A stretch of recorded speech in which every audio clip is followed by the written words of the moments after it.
नमस्कार। हाँ नमस्कार। आपन परिचयटा दियंतु आज्ञा। मो ना विनय मुंडा, गाँ MB5, डिस्ट्रिक्ट मालकानगिरी। आज्ञा आपण ये वर्ष को धान लगेचंती को कंपनी रो आज्ञा? टाटा रो 8377। अच्छा टाटा रो 8377 आपण धान लगेचंती। अच्छा धान आपण को केमिति कोन हेछि टिके कहबे आज्ञा? धान जाओ भलो होइछि।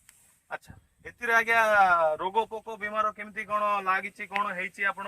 नाय रोग बीमार किछि हेइनी। अच्छा एतिरे आपण सारो केमिति कोन व्यवहार करथिला आज्ञा? सारा तो ग्लूमर पोटास दिया हेतिला और हल्का टिके यूरिया मारछि। अच्छा तो आपण एटा देखि कि आरो केंडा केते कोन दाना हेछि आपण देखंतु आज्ञा। पाखा पाखी देखंतु ए केंडा हेछि आपण 250 रु 300 दाना हबो पूरा भर्ती। चासी भी याकू देखिकी खुशी अछंती। एथिरे रोग पोक बीमार किछि लागि नै। हमरो चासी भाई भी किछि स्प्रे एथिरे करि नांती।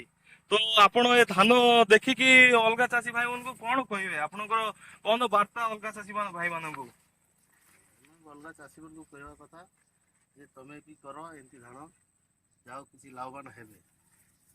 हमरो चासी भाईंकर कहवा कथा कि धान अलगा चासी भी लगांतो आर वर्ष अधिक लाभवान हबो आ अधिक अमल भी हबो।